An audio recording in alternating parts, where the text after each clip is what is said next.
Assalamualaikum warahmatullahi wabarakatuh. Alhamdulillahirrahmanirrahim. Pada minggu kali ini kita bisa melanjutkan kembali materi biologi untuk kelas 10 atau 3X yang berjudul ekosistem yang bagian kedua. Nah, sebelum memulai pembelajaran, mari kita membaca doa bersama-sama. Bismillahirrahmanirrahim. Semoga ilmu yang kita pelajari di setiap harinya itu mendapatkan keberkahan dan bermanfaat bagi dunia dan akhirat. Amin. Nah, minggu sebelumnya kita telah mempelajari mengenai apa itu ekosistem, mengenai komponen-komponen ekosistem. Nah, sekarang kita akan pelajari mengenai interaksi antar komponen ekosistem. Nah, di sini ada interaksi antar spesies. Ada 6. Di sini yang pertama netralisme, yang kedua kompetisi atau persaingan. Nah, kompetisi ini dibagi menjadi 2. Ada kompetisi intraspesifik dan kompetisi interspesifik. Yang atas intra, yang bawah inter. Kemudian ada simbiosis. Simbiosis dibagi menjadi 3. Ada simbiosis komensalisme, simbiosis mutualisme, dan simbiosis parasitisme. Nah, untuk yang simbiosis ini sudah kita pelajari dari semenjak kita sekolah dasar. Kemudian di sekolah menengah. Nah, sekarang juga dibahas lagi. Nah, kemudian yang keempat ada amensalisme, yang kelima ada predasi atau pemangsaan atau predator. Kemudian yang keenam ada protokooperasi. Nah, yang pertama di sini ada netralisme. Netralisme itu kata dasarnya netral, artinya tidak ada yang diuntungkan atau tidak ada yang dirugikan. Nah, di sini ada pengertiannya.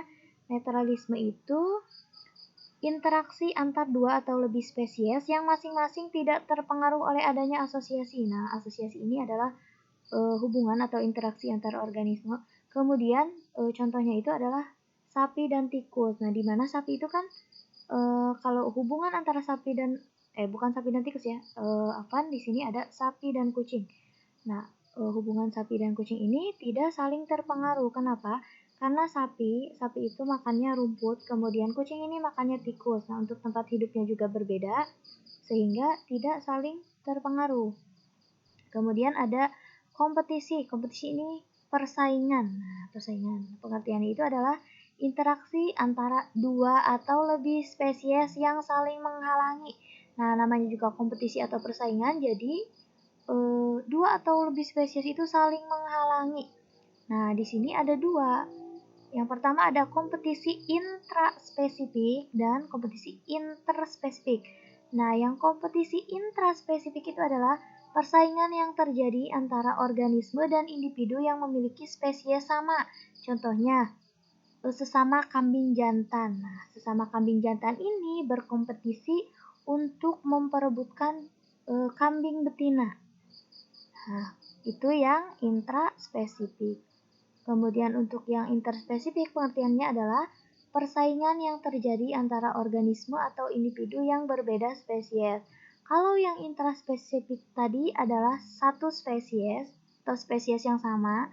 Contohnya tadi pada kambing jantan pada saat akan melakukan kawin, kambing jantan ini berkompetisi sesama kambing jantan lagi untuk memperebutkan kambing betina.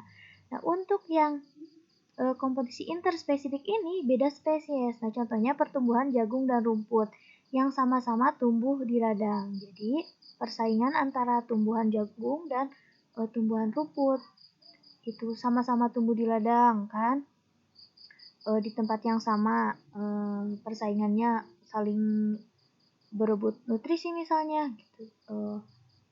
Siapa yang cepat tumbuh gitu persaingannya, siapa yang lebih tinggi. Kemudian ada amensalisme. Amensalisme ini adalah interaksi antara spesies, satu spesies ya atau lebih yang berakibat salah satu pihak itu dirugikan. Jadi yang amensalisme itu yang netralisme tadi tidak ada yang dirugikan. Kalau yang ini kan kompetisi atau persaingan. Jadi yang dirugikan itu kalau yang ini yang kalah. Nah, kalau ini salah satu pihaknya itu dirugikan, sedangkan pihak yang lain tidak terpengaruh oleh adanya asosiasi atau tidak berakibat apa-apa atau tidak untung tidak rugi. Jadi yang satu rugi, yang satunya nggak untung nggak rugi. gitu. Nah, pada banyak kasus, interaksi ini disebabkan oleh yang namanya fenomena alelopati. Nah, fenomena alelopati ini adalah fenomena ketika suatu organisme menghasilkan zat kimia yang mempengaruhi pertumbuhan, kelangsungan hidup, dan reproduksi organisme lain di sekitarnya. Nah, zat kimia yang dihasilkannya itu berupa alelokimia. Jadi fenomenanya namanya alelopati, zat yang dihasilkannya alelokimia, dan nama interaksinya adalah amensalisme.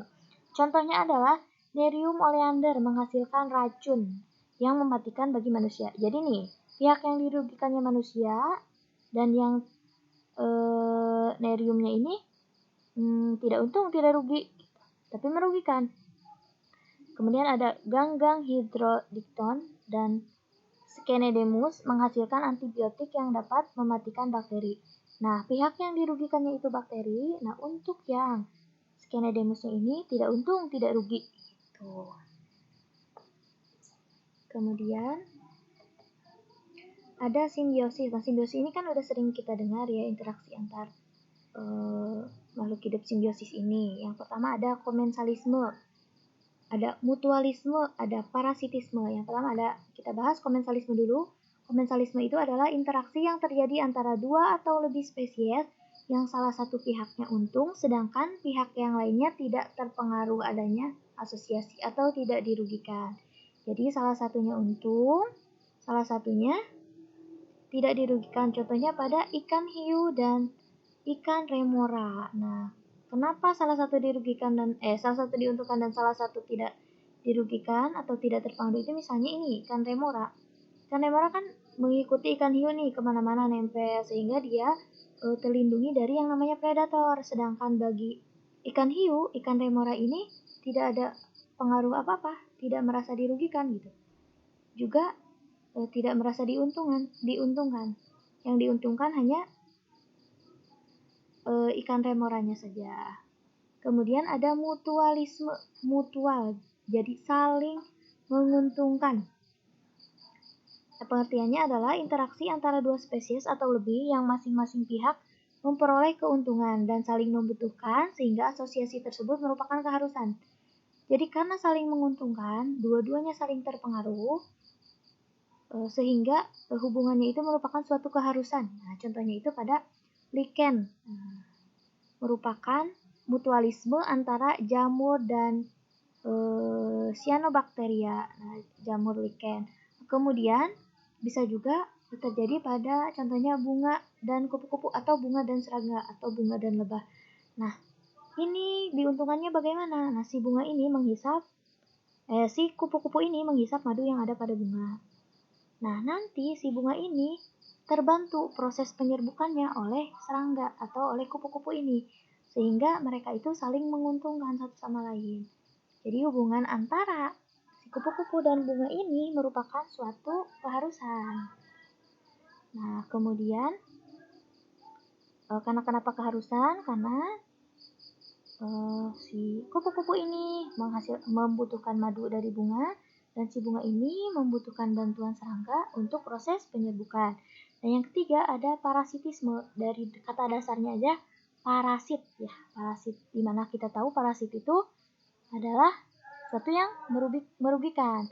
Nah, pengertiannya adalah parasitisme, interaksi antara dua spesies atau lebih, atau antara dua spesies atau lebih yang berakibat salah satu pihak dirugikan, sedangkan pihak yang lain beruntung. Jadi untungnya itu buat si parasitnya aja, sedangkan buat yang ditempeli oleh parasit tersebut merasa dirugikan. Jadi kita ulang, yang komensalisme ini adalah salah satunya diuntungkan, salah satunya tidak dirugikan. Kalau yang ini yang mutualisme saling menguntungkan. Kalau yang parasitisme yang satunya untung, yang satu rugi. Nah, di sini contohnya pada tumbuhan tali putri atau Cuscuta sp yang hidup numpang pada tanaman lain. Nah, ini sering kita lihat di lingkungan kita. Tanaman tali putri ini berwarna kuning menempel pada tanaman lain. Sering kita lihat di pinggir-pinggir jalan di lingkungan kita. Di mana si tali putri ini merugikan? Merugikannya apa? nanti lama-kelamaan si tumbuhan yang ditempelinya itu akan mati secara perlahan. Kemudian ada predasi atau pemangsaan. Nah, pengertiannya adalah interaksi makan-memakan antar organisme. Nah, populasi pemangsa ini ditentukan oleh ketersediaan mangsa, dan populasi mangsa ditentukan oleh besar kecilnya populasi predator. Jadi salah satunya ada yang jadi predator, nah biasanya yang ukurannya lebih besar atau yang lebih kuat. Kemudian yang salah satunya jadi mangsa. Contohnya ular sebagai predator tikus, atau di sini ada beberapa hewan. Macan tutul sebagai predator kijang misalnya, atau harimau atau singa sebagai predator zebra, beruang sebagai predator ikan. Jadi salah satunya memakan spesies organisme yang lain, saling makan memakan gitu. Intinya ada, karena di sini kata dasarnya predasi, jadi intinya akan ada yang namanya predator dan ada yang namanya mangsa, di mana predator itu ukurannya biasanya lebih besar dan lebih kuat daripada mangsanya. Kemudian ada protokooperasi. Nah, protokooperasi adalah interaksi antara dua spesies atau lebih yang masing-masing pihak memperoleh keuntungan. Tetapi asosiasi ini tidak merupakan keharusan. Tadi ada di simbiosis, kita kembali ke belakang. Di simbiosis mutualisme ini interaksi antara dua spesies saling menguntungkan dan asosiasinya merupakan keharusan. Nah, sedangkan di yang protokooperasi, interaksinya itu kedua belah pihak memperoleh keuntungan, tetapi asosiasi ini bukan merupakan keharusan. Nah, contohnya pada kerbau dan burung jalak. Nah, burung jalak ini kan memakan kutu yang ada pada kerbau, tetapi sebenarnya burung jalak ini bisa mencari makanan lain selain dari kutu kerbau, bisa cari makannya misalkan cacing atau hewan-hewan kecil lainnya. Nah, kerbau diuntungkannya itu karena kutunya dimakan sama burung jalak, sehingga terhindar dari rasa gatal atau parasit kutu yang menempel pada kerbau. Kemudian ada aliran energi. Nah, aliran energi ini merupakan kemampuan untuk melakukan kerja sifat energi di ekosistem sesuai dengan hukum termodinamika. Nah, menurut hukum termodinamika, energi tidak dapat diciptakan dan tidak dapat dimusnahkan, tetapi dapat diubah dari bentuk energi yang satu ke bentuk energi yang lainnya. Nah, di sini ada misalkan energi matahari kan, ini dari matahari. Yang warna biru nih menghasilkan energi masuk ke produsen melalui proses fotosintesis. Nah, kemudian nanti ini si energi dari tumbuhan ini disalurkan ke, kan dimakan kan si tumbuhan yang memiliki energi ini dimakan oleh si domba atau kambing, atau ini sebagai konsumen. Nanti menghasilkan energi panas gitu kan. Nanti ini tuh mendapatkan nutrisi dari sini, dari si tumbuhan. Jadi si energinya tuh saling energinya itu berpindah kan dari produsen ke konsumen, kemudian ke dekomposer, kemudian ke menjadi nih nutrisi anorganik kan, ke produsen lagi. Jadi si energinya itu tidak musnah, tidak juga diciptakan, tidak juga ada energi baru. Jadi energinya itu tetap ada, tetapi dalam bentuk lain. Misalkan dari sini nih, energi ke sini. Nah, nanti jadi energi panas. Jadi energinya tetap ada, tapi bentuknya berbeda. Jadi intinya, energi itu tidak dapat diciptakan dan tidak dapat dimusnahkan, tetapi dapat diubah dari bentuk yang satu ke bentuk yang lain. Nah, kemudian di sini ada yang namanya rantai makanan. Rantai makanan itu adalah jalur pemindahan atau transfer energi yang tadi ya, transfer energi. Energi kan tidak dapat diciptakan dimusnahkan, tetapi energi itu tadi bisa berubah bentuk. Kemudian di sini bisa yang namanya transfer energi melalui rantai makanan dari satu tingkat tropik ke tingkat tropik berikutnya melalui peristiwa makan dan dimakan. Nah, contohnya ini. Tumbuhan dimakan oleh belalang, kemudian belalang dimakan oleh ini burung. Kemudian si burung dimakan oleh ular. Jadi energi dari sini mengalir ke sini, mengalir sampai ke nih burung hantu sebagai konsumen. Jadi si tumbuhan itu sebagai produsen, kemudian mengalir ke konsumen yang ini, dan konsumen yang ini. Ada juga contohnya ini, dari jamur. Dari sini dulu, produsen, kemudian dimakan oleh konsumen primer, kemudian dimakan oleh konsumen sekunder. Si katak ini sebagai konsumen sekunder. Nah, si ular sebagai konsumen tersier. Ini elang sebagai konsumen final. Kemudian nanti si bangkai elangnya dimanfaatkan oleh decomposer. Tuh.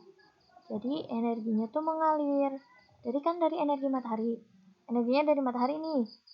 Kemudian masuk ke tumbuhan melalui proses, di tumbuhan itu terjadi proses fotosintesis. Kemudian dimakan, jadi energinya mengalir. Kemudian ada yang namanya jaring-jaring makanan. Jaring-jaring makanan ini adalah gabungan dari berbagai rantai makanan yang saling berhubungan dan kompleks. Jadi jaring-jaring, kan ini satu jaring-jaring makanan, ini satu jaring-jaring makanan. Nah, kalau ini satu jaring, ini tuh bukan jaring-jaring makanan ya, apaan? Ini tuh merupakan rantai makanan, satu rantai makanan. Nah, rantai makanan yang satu dengan yang lain, beberapa rantai makanan ini bergabung menjadi yang namanya jaring-jaring makanan. Kalau ini dibuat rantai, kan ini jaring-jaring makanan. Kalau dibuat yang namanya rantai makanan, padi dimakan oleh ulat, nanti ulat dimakan oleh burung, burung dimakan oleh ular dimakan oleh elang. Itu satu jaring-jaring makanan. Atau bisa juga dari sini, padi dimakan tikus, tikus dimakan ular, ular dimakan elang. Itu satu rantai makanan. Nah, karena ini ada beberapa rantai makanan, sehingga ini dinamakan jaring-jaring makanan. Kemudian ada piramida ekologi. Piramida ekologi adalah susunan tingkat tropik atau tingkatan nutrisi atau tingkat energi secara berurutan menurut rantai makanan atau jaring-jaring makanan dan ekosistem. Nah, piramida ini dibagi menjadi 3. Ada piramida jumlah. Yang pertama, piramida jumlah adalah piramida yang menunjukkan jumlah organisme pada tiap tingkatan tropik. Nih, lihat dari bawah, organisme tumbuhan sebagai produsen ini kan jumlahnya 1000. Kemudian yang konsumen primernya 100, di serangga sebagai konsumen primer. Kemudian hewan dan serangga sebagai konsumen sekunder, dan ini hewan sebagai konsumen tersier. Jadi piramida ini menunjukkan jumlah organisme pada tiap tingkatan tropik. Dimana di sini kan piramidanya jumlahnya itu semakin ke atas, semakin mengerucut nih, semakin ke atas jumlahnya itu semakin kecil. Jadi kalau dibandingkan antara produsen dan konsumen yang primer, lebih banyak ya produsen. Jadi intinya ini menunjukkan jumlah organisme pada tiap tingkatan. Kemudian ada piramida biomasa. Ini piramida biomasa itu merupakan piramida yang menggambarkan berat atau masa kering total organisme hidup dari masing-masing tingkatan tropik pada suatu ekosistem dalam kurun waktu tertentu. Nah, di sini berat keringnya. Ini yang untuk ekosistem yang di darat. Yang pertama ada produsen, konsumen primer, kemudian konsumen sekunder, dan konsumen tersier kan, paling atas. Nah, beratnya itu yang ini 1000 kg, yang ini 100, yang ini 10, yang ini 1. Berarti semakin ke atas semakin kecil. Ini dalam bentuk kilometer, ini GM per meter kuadrat. Nah, kemudian kalau yang ekosistem akuatik itu terbalik. Jadi yang atas, yang karnivor, yang atas, yang konsumen, yang jumlah berat keringnya itu lebih besar. Jadi kalau yang ekosistem darat itu, yang beratnya paling besar itu yang produsen. Kalau yang akuatik ini kebalik, yang beratnya paling besar itu yang konsumen, yang ini yang karnivor, yang paling atas. Kemudian ada piramida energi. Piramida energi adalah piramida yang menggambarkan terjadinya penurunan energi pada tiap tahap tingkatan tropik. Nah, jadi kan di sini terjadi penurunan energi. Ya, menggambarkan penurunan energi. Di sini kan tropik 1 itu produsen, kemudian konsumen sampai tropik 4. Nah, dari tropik 1 sampai ke tropik 4 itu ada jumlahnya itu terjadi penurunan atau berkurang. Nah, satuannya itu kan ini kalori, kilokalori. Nah, kalau misalkan yang di produsen 1000 kalori, nah pengurangannya itu 10%. Jadi dikali 10%. Nanti kan ini 1000 dikali 10%, berarti konsumen satunya 100. Nah, yang 100 ini dikali lagi 10%, berarti nanti hasilnya 10%, 10 kilokalori. Nah, kemudian yang 10 kilokalori ini dikali lagi 10%, berarti hasilnya di sini adalah 1 kilokalori. Yang ini 1 kilo, 10, 100, yang ini 1000. Jadi setiap ke atas itu dikali 10% atau terjadi pengurangan jumlahnya itu. Dari yang 1000, kemudian 100, kemudian 10, kemudian 1 kilokalori. Untuk beda-beda ini untuk menunjukkan terjadinya penurunan energi. Jadi energinya tuh semakin menurun. Kemudian ada produktivitas adalah hasil aktivitas metabolisme organisme berupa pertumbuhan, penambahan, dan penimbunan biomasa dalam periode waktu tertentu. Produktivitas ini dibagi menjadi dua, ada produktivitas primer dan adalah kecepatan pengubahan energi radiasi matahari melalui aktivitas fotosintesis dan kemosintesis. Fotosintesis ini menggunakan cahaya matahari, kalau kemosintesis ini berarti zat kimia oleh produsen menjadi energi kimia dan dalam bentuk bahan organik. Nah, ada produktivitas primer kotor yang artinya jumlah total materi organik dan karbon organik yang dihasilkan dalam proses fotosintesis. Kalau yang produktivitas primer bersih, ini adalah produktivitas primer kotor yang atas, dikurangi respirasi. Kemudian ada produktivitas sekunder, yaitu kecepatan penyimpanan energi oleh organisme tingkat konsumen. Ini ada produktivitas sekunder adalah ya di sini. Ketinggalan adalahnya kecepatan penyimpanan energi oleh organisme tingkat konsumen. Itu saja untuk materi kali ini. Tugasnya hanya mengumpulkan catatan saja. Dan untuk tugas-tugas sebelumnya jangan lupa dikumpulkan. Mohon maaf bila ada kekurangan atau kesalahan. Apabila ada yang tidak dipahami boleh bertanya langsung ke kontak ustazahnya. Kemudian ya itu saja. Syukron. Wassalamualaikum warahmatullahi wabarakatuh.